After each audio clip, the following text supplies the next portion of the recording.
પછી મારા રામાયણના અમુક જીવનના પ્રસંગો છે કે જે કદાચ પ્રસંગો ઓછા લોકભોગ્ય બન્યા છે, અને એમાંના જો તમે પ્રસંગો જાણતા હશો તો ખૂબ મજાની વાત છે કે જાણતા હોય ને એની વચ્ચે વાત કરવાની હોય ને ત્યારે બહુ મજા આવે. સૌથી પહેલી વાત છે કે શ્રીરામનો જન્મ કેવી રીતે થયો. બહુ મજાની વાત છે કે દશરથ રાજાને અને રાણી કૌશલ્યા માતાને, એ આમ તો કે મહારાણી કહેવાય, પટરાણી કહેવાય, કારણ કે મોટા રાણી હતા. એમને સંતાનની અંદર એક દીકરી કે જેનું નામ શાંતા હતું. રામને એક બેન પણ હતી, એનું નામ હતું શાંતા. અને કૌશલ્યા માતાના બેન વર્ષિણી અને રોમપદ, એમના પતિ રોમપદ, અને અંગ દેશના પોતે રાજવી. અને એ જ્યારે અયોધ્યાની અંદર આવે ત્યારે અયોધ્યાની અંદર હસી મજાકની અંદર એવું કે અમારે કોઈ સંતાન નથી, પણ અમે દશરથ રાજા એવું ઈચ્છે છે કે તમારું એકાદું સંતાન અમને તમે દત્તક આપી દો. અને એ સમયગાળાની વચ્ચે દશરથ રાજા છે પોતાનું એકમાત્ર સંતાન એને દત્તક આપી દે. એ પછી દશરથ રાજાને ત્યાં કોઈ સંતાન નથી. શાંતા છે એને લઈને રોમપદ વ્યક્તિ છે જે રાજા હતા એ અંગ દેશની અંદર જાય. એક વખત શાંતા ધીરે ધીરે કરતી મોટી થઈ, સ્વરૂપવાન કન્યા થઈ, વિવાહને યોગ્ય થઈ. અને આ સમયગાળાની અંદર શાંતા અને જ્યારે રોમપદ વાતચીત કરી રહ્યા હોય આવા સમયગાળાની અંદર એક બ્રાહ્મણ આવે છે. અને બ્રાહ્મણ વર્ષા ઋતુનો એ સમય હોય અને એ સમયની અંદર કોઈ મદદ માટે આવે છે, પણ એ બ્રાહ્મણની તરફ રોમપદનું ધ્યાન જતું નથી. અને બ્રાહ્મણ નારાજ થઈને ત્યાંથી એ દેશ છોડીને જતા રહે છે. અંગ દેશ નામનું જે રાજ્ય હતું એ છોડીને ત્યાંથી જતા રહે છે. અને એ જેવી અવસ્થાની અંદર જ્યારે છોડીને જાય ને ત્યારે મેઘરાજાને ચિંતા થાય કે મારો એક બ્રાહ્મણ છે એક અંગ દેશના રાજવીની પાસે કંઈ મળ્યું ને આવી રીતે છોડીને જતો રહ્યો. એટલે મેઘરાજા છે એ કોપાયમાન થાય અને ત્યાં અનાવૃષ્ટિ થાય. તે એક પણ જાતનું ટીપું તે પાણી પડે નહીં. એટલે ઋષિ શૃંગ નામના એક ઋષિ હોય એમને બોલાવવામાં આવે ને એમને એવું કે તમે એક સરસ મજાનો યજ્ઞ કરો, અને અમારાથી જ્યારે મેઘરાજા કોપાયમાન થયા છે ને તો આ કોપાયમાન પણ એમનું નષ્ટ થઈ જાય અને અમે આ યજ્ઞની અંદર પરિપૂર્ણ અને સફળ થઈએ. એટલે ઋષિ શૃંગ છે એમને બોલાવવામાં આવે, યજ્ઞ થાય, યજ્ઞ સફળ થાય અને ખૂબ સુંદર મજાનો વરસાદ ત્યાં પડે. અંગ દેશની અંદર રોમપદ રાજા છે એમની ત્યાં સરસ મજાનો વરસાદ પડે. એટલે એ એટલા બધા ભાવ વિભોર થઈ જાય, એટલા બધા પોતે ઉત્સાહી થઈ જાય કે પોતાની એકમાત્ર જે દીકરી હતી શાંતા, એમના લગ્ન છે એ ઋષિ શૃંગની સાથે કરાવવામાં આવે. ઋષિ શૃંગને બીજો સંદેશો આપવામાં આવે કે દશરથ રાજા છે, અયોધ્યા નરેશ છે, એમને ત્યાં સંતાનમાં પણ દીકરીના લગ્ન થઈ ગયા, ત્યાં સુધી કોઈ સંતાન નથી, તો એમને સંતાન પ્રાપ્તિ માટેનો યજ્ઞ કરવો છે ને આપ ત્યાં જાઓ. એટલે ઋષિ શૃંગ છે અયોધ્યાની અંદર આવે, અયોધ્યાની અંદર પુત્ર પ્રાપ્તિ માટેનો યજ્ઞ છે એ કરવામાં આવે. અને એની અંદરથી સાક્ષાત અગ્નિદેવ એક પ્રસાદના વાટકાની સાથે બહાર આવે અને એ દશરથ રાજાને એવું કે આની અંદર જે પણ પ્રસાદ છે તમારી ત્રણેય રાણીને તમે આપો, અને એમાંથી તમને ઉત્તરાધિકારી અયોધ્યાનો વારસદાર છે એ તમને મળશે. અને એમાંથી એ ત્રણ રાણીઓ છે એમને દશરથ રાજા છે એ આપે છે. એટલે કૌશલ્યાના કુખેથી પ્રભુ શ્રી રામનો જન્મ થાય છે, માતા કૈકેયીના કુખેથી ભરતનો જન્મ થાય છે, અને માતા સુમિત્રાના કુખેથી બે જુડવા બાળકો એટલે રામની સાથે લક્ષ્મણ અને શત્રુઘ્ન છે એમનો જન્મ થાય છે. આમ કહેવાય કે રામ હતા ને એ વિષ્ણુનો અવતાર હતા, પરંતુ એની સાથે સાથે એમના સુદર્શન ચક્ર એટલે ભરત હતા, એમનો શંખ એટલે શત્રુઘ્ન હતા, અને શેષનાગનો ખુદ અવતાર એટલે લક્ષ્મણ હતા. આવી રીતનો રામના જન્મની કંઈક કથા છે ને આપણા પુરાણોની અંદર જીવનનો એવો છે કે તમને એમ થાય કે મહાન કાર્ય થતું હોય ને મારા તરફથી હું ક્ષણ બે ક્ષણની સેવા આપી શકું તો ઈશ્વર મારી નોંધ લે કે ન લે. આ એને સાબિતી કરતો બહુ મજાનો પ્રસંગ છે કે જ્યારે રામ સેતુનું નિર્માણ થતું હોય, જ્યારે સમુદ્ર ઉપર સેતુ બંધાતો હોય અને ત્યારે ખિસકોલીને એવું થાય કે મારા તરફથી હું શું યોગદાન આપી શકું. પોતે પાણીની અંદર જાય, પોતાની ધૂળ જે છે એ શરીર ઉપર લગાવે ને ખંખેરે. એટલે બે પથ્થરને જોડવાનું કામ એટલે ઝીણી ઝીણી રેતીનું કામ છે ખિસકોલી કરતી હતી. અને નાનામાં નાનું એનું કામ, નાનામાં નાની એની સેવા, અને આ સેવાની નોંધ જ્યારે પ્રભુ શ્રી રામ લેતા હોય અને એના શરીર ઉપરથી હળવેકથી હાથ ફેરવતા હોય. અને આજે તમે ને હું લોકવાયકા પ્રમાણે આપણે જાણીએ છીએ કે ખિસકોલીના જે ચહેરા ઉપરના એના જે શરીર ઉપરના જે પણ પટ્ટા છે ને એ પ્રભુ શ્રી રામે આંગળી ફેરવીને એના પટ્ટા છે. એ વાત સાબિત કરે છે કે કોઈ મહાન કાર્યની અંદર તમારા નાનામાં નાના કામની પણ ઈશ્વર નોંધ લેતો હોય. અને એના પછીની છઠ્ઠી મારી વાત તમને કેવી છે કે રામાયણની અંદર બલિનો વધ, વાલીનો વધ પ્રભુ શ્રી રામે કર્યો તો એમનો પુનર્જન્મ મહાભારતની અંદર જરા તરીકે થયો. કે જ્યારે સુગ્રીવને મળ્યા અને સુગ્રીવની સાથેની વાત થઈ, સુગ્રીવે એવું કહ્યું કે વાલી મારો જ ભાઈ છે, મારી કિષ્કિંધા નગરી છે એ લઈ ગયો, મારા પત્ની તારા એમને પણ પોતે લઈ ગયો. તો હવે મારે એના તરફથી મારું જે રાજ્ય છે ને એને મારે પાછું મેળવવું, મારા પત્નીને પાછા મેળવવા છે.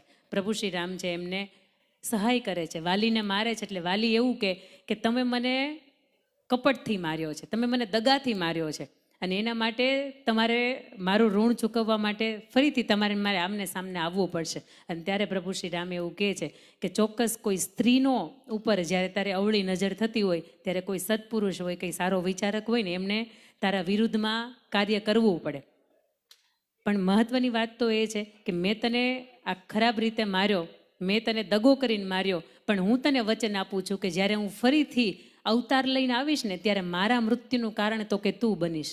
આજે તારા મૃત્યુનું કારણ હું બન્યો છું, તો મારા મૃત્યુનું કારણ તું બનીશ. અને એ પછી ભગવાન કૃષ્ણ સ્વરૂપે મહાભારતની અંદર આવે છે અને આખા ધર્મના અને અધર્મના યુદ્ધની વચ્ચે પછીથી પોતે જ્યારે વિનામ લેવા માટે પ્રભાસ પાટણની અંદર એક પીપળાના વૃક્ષની નીચે બેઠા હોય અને જરા નામનો એક પારધી કે એમનું એક બાણ લાગે, કોઈક શિકાર છે આ દિશા તરફથી એનું બાણ લાગે અને પગથી લાગેલું બાણ એ છાતી સુધી આવે અને જે જરા હોય ને એ અફસોસ કરતો હોય કે મારાથી આટલું મોટું ખરાબ કામ થઈ ગયું. અને ત્યારે પ્રભુ એને એવું કહેતા હોય કે ગત જન્મની અંદર મેં તને માર્યો હતો અને આજે મારા મૃત્યુનું કારણ તું બન્યો છો.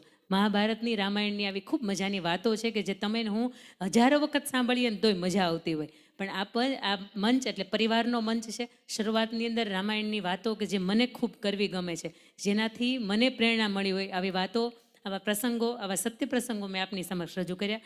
હવેની જે પણ મારે વાતો કરવી છે એ પરિવાર વિશેની વાતો કરવી છે. મૂળ વાત કરીએ કે તમે હું ગામડાની સંસ્કૃતિની સાથે જોડાયેલા દરેક વ્યક્તિઓ છીએ.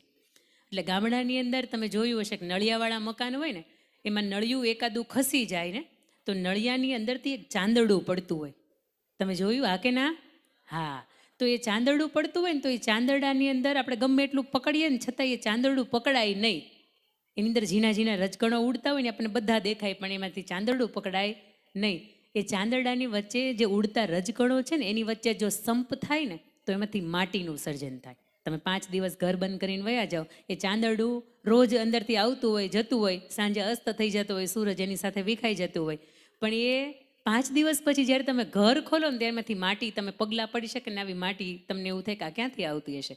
પણ એ રજકણો વચ્ચેનો સંપ થાય તો એમાંથી માટીનું સર્જન થાય. એ માટી અને પાણીની વચ્ચે સંપ થાય તો એમાંથી ઢેફાનું સર્જન થાય. એ ઢેફાને બરાબર ખૂંદવામાં આવે, બરાબર એને અગ્નિના ભઠ્ઠામાં યોગ્ય શેપ ને સાઇઝ આપીને તપાવવામાં આવે ને તો એમાંથી ઈંટનું સર્જન થાય. આ ઈંટ, ઝીણી રેતી, સિમેન્ટ અને પાણી આ બધાની વચ્ચે સંપ થાય ને તો એમાંથી ઘરની એક દિવાલ બને. આવી 4 ઘરની દિવાલ, ઉપરનું ઈશ્વરના આશીર્વાદ રૂપીનું મોભારું અને નીચે ધરતીમાંનું સૌભાગ્ય આપણને મળે ને તો એમાંથી શું બને? નહીં, એમાંથી હજી મકાન બને.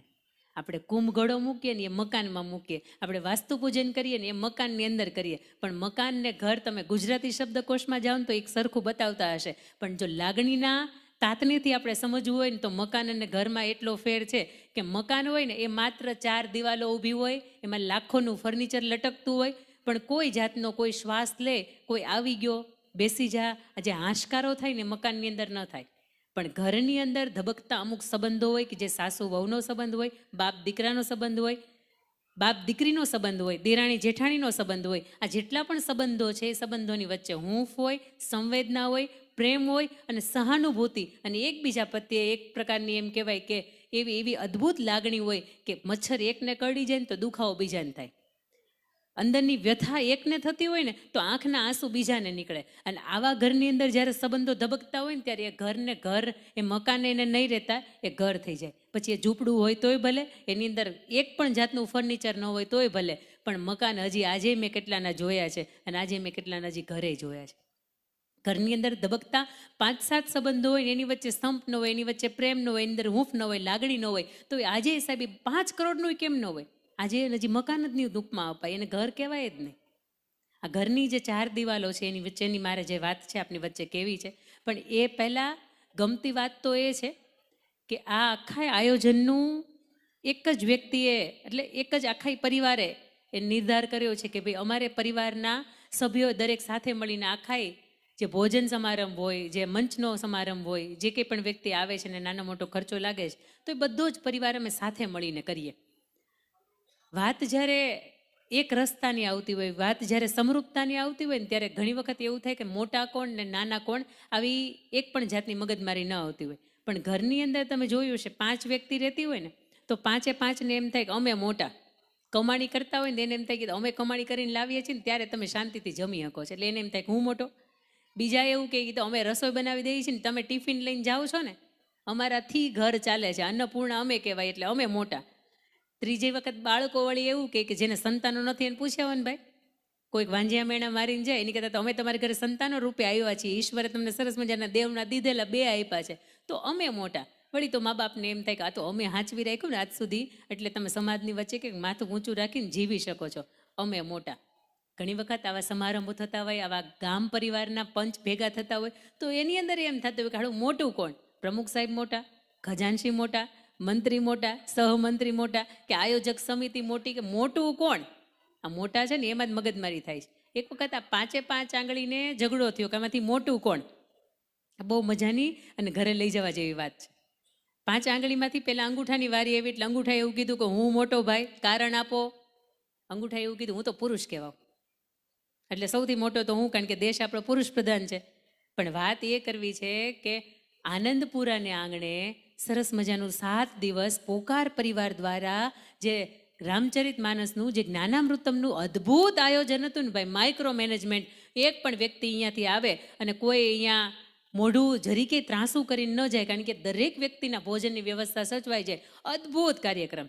કોઈ વ્યક્તિ જ્યારે આપણા સારા કાર્યની નોંધ લે ને ત્યારે અંદરથી શેર લોહી ચડી જાય. કોઈ અહીંયા આવીને એમ કે બેસ્ટ ઓફ લક, અંગૂઠો એવું કે બેસ્ટ ઓફ લક કહું ને એટલે અંદરથી શેર લોહી ચડી જાય.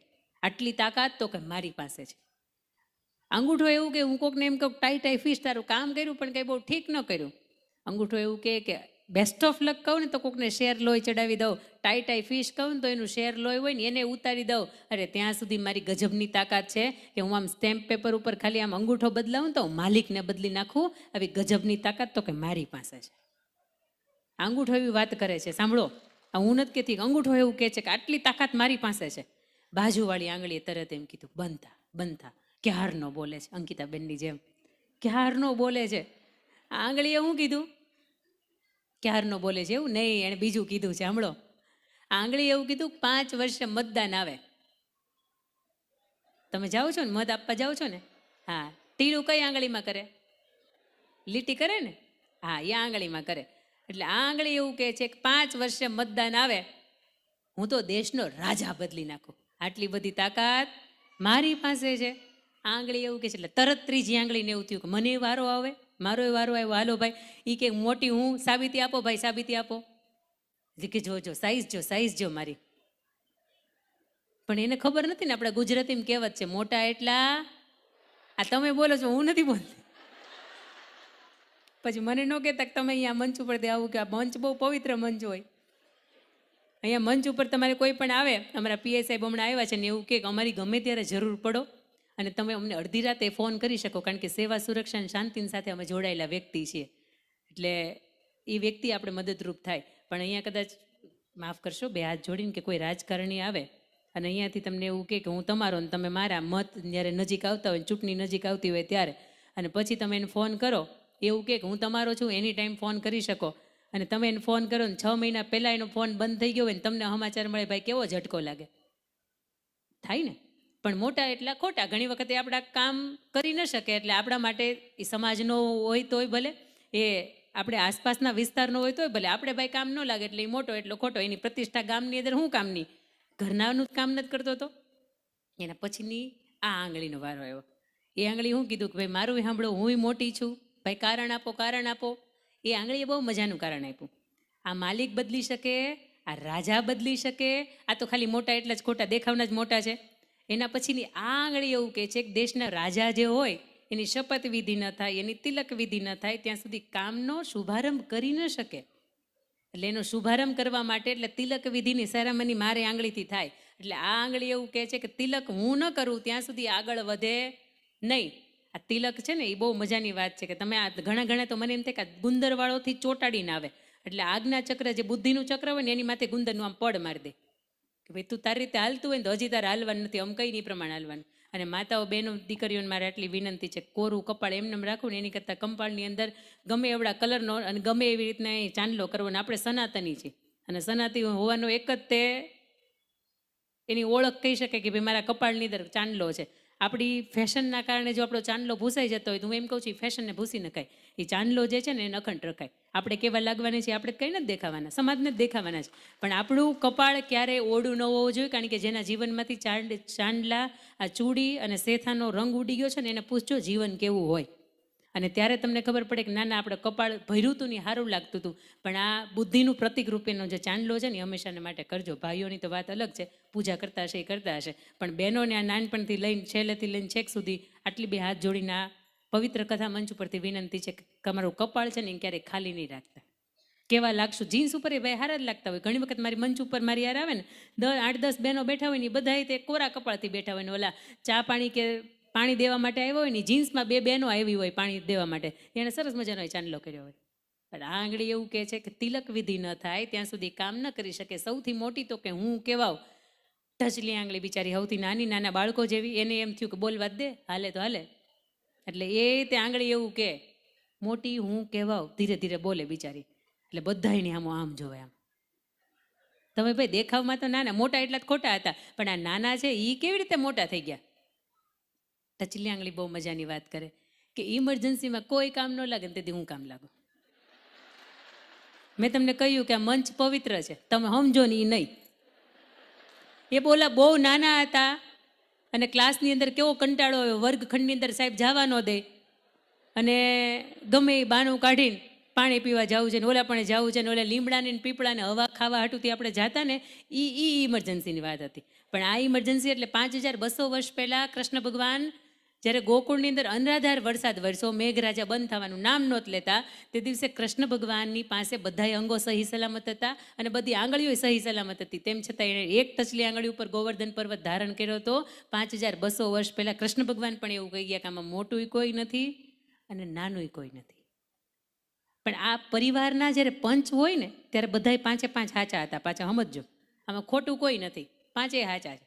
ઘરની અંદર પણ 5 વ્યક્તિ રહેતી હોય ને તો 5ને એમ થાય કે અમે મોટા અમે મોટા અમે મોટા અમે મોટા ને અમે હાચા. પાછા હાચા બધાય. તો પ્રમુખનો દરજ્જો ભાઈ કોને દેવો? ખજાનજીનો દરજ્જો કોને કહેવો? સહમંત્રીનો દરજ્જો જે દેવો કોને? એટલે 5 આંગળીઓને બાંધવાનું થયું ને એટલે 5 આંગળીઓ આ હથેળી એટલે એના વડીલ એની પાસે ગઈ. ઘરમાં 5 વ્યક્તિ રહેતા હોય ને એને મતભેદ અથવા તો મનભેદ થાય ને તો એ વડીલની પાસે જાય ને, હજી વડીલની પાસે જાય ને હારું હો ભાઈ, એ વકીલની પાસે જાય ને તો એને ગામ ધજાગરા થાય. અને વકીલ આખા ગામને કે આન ઘરે કંઈક નવા જૂની છે. અને આપણા વડીલો છે ને એ એવા કોઠા હૂજવાળા છે કે દિવાલની ખબર ન પડવા દે કે આ 5ને અંદરો અંદર કંઈ બનતું નથી એમ. એ એક બેઠકે બેહાડે ને એક ચા એ બધાનું સમાધાન કરી નાખે. 5 આંગળીઓને બાંધવાનું થયું એટલે એના વડીલની પાસે ગઈ અને હથેળીની પાસે ગઈ અને હથેળીને જઈને એવું કીધું કે ભાઈ અમે 5 હાચા છીએ, હવે તમે સમાધાન કરો, આમાંથી મોટું કોણ? અને હથેળી મેં તમને કહ્યું એમ કે આપણા વડીલ, અને વડીલ આપણા ખોટા હૂજવાળા. એટલે એને બહુ મજાની વાત કરી કે તમે 5 આમ ભેગી થઈ, આમ તમે આમ અલગ અલગ છો ને એટલે કોઈ ઘર કરી જાય. આ કંપાની અંદર આવવાનું કેમ કોઈ સાહસ ન કરે ભાઈ? અમે આમ છીએ, આમ થઈ જાવ છે, બીજા 5 આપણે આમાં આપણી વચ્ચે આવી જાય. 5 આંગળીઓને એવું કહે છે કે તમે ભેગા થઈ જાઓ અને બટકું રોટલો આમ ભાંગો અને એમનો હળવેકથી કોઈક ભૂખ્યો હોય ને માણસને આમ તમે જમાડો ને તો એ માણસની ભૂખ ભાંગી જાય. તમે 5 ભેગા થઈ જાઓ અને આમ પાણીનો ગ્લાસ ભરીને એ માણસને આમ તમે પાવ ને તો એ માણસની તરસ ભાંગી જાય. તમે 5 અલગ અલગ છો, પણ અમારા દાદાના દાદા હજી નહોતા બોલતા, એ વયા ગયા, એનું શ્રાદ્ધ વયું ગયું, એ કાગડા ખીર ખાઈને ઉડી ગયા, પણ હજી દાદા નહોતા બોલતા એટલે અમારી સામે એ આવે એટલે હજી અમે નથી બોલતા. આવા કટાઈ ગયેલા જે સંબંધો છે એ આવા જાહેર મંચની અંદર આવે, એકબીજાની સામું જોવે અને આમ રામ રામ કરે ને તો એ કટાઈ ગયેલા સંબંધો હોય ને એને એક નવી ઉર્જા મળે. તમે 5 ભેગા થઈને રામ રામ કરો ને તો થાય. તમે 5 ભેગા થઈ જાઓ, કોઈક હારી ગયેલો, મૂરઝાઈ ગયેલો, આ કુરુક્ષેત્રના મેદાનની અંદર જેમ અર્જુન થાકી ગયો તો એમ તમે થાકી ગયેલો કોઈ માણસ તમે જુઓ અને કૃષ્ણ પરમાત્માની જેમ તમે ખાલી એની પીઠ થપથપાવો ને તારો પ્રયાસ શ્રેષ્ઠ છે. તારે ઉઠવું પડશે, તારે ઊભું થવું પડશે, તારું આમ બેઠું રહેવું એ પોસાય નહીં. આવી રીતે તમે કોઈકને આમ પીઠ થપથપાવો ને તો એ માણસને એક નવી ઉર્જા ને નવી હિંમત મળે. અને વડીલો એવું કહે છે હથેળી રૂપી કે તમે 5 ભેગા થઈ જાઓ અને કોકને સામેવાળાના મુક્કો મારો ને તો સામેવાળાનો ભૂકો બોલી જાય. આ વડીલો તમને મને એવું શીખવે છે, ભેગું રહેવામાં, ભેગું બેસવામાં, ભેગું ઉઠવામાં અને ભેગું જીવનની સુખ દુઃખની વાતો કરવામાં મજા છે. બાકી 2 રૂપિયાની પડીકીમાં આટલી મજા નથી જેટલી પરિવારના આંગણે અને સૌને સાથે હસતા મુખે એક સાથે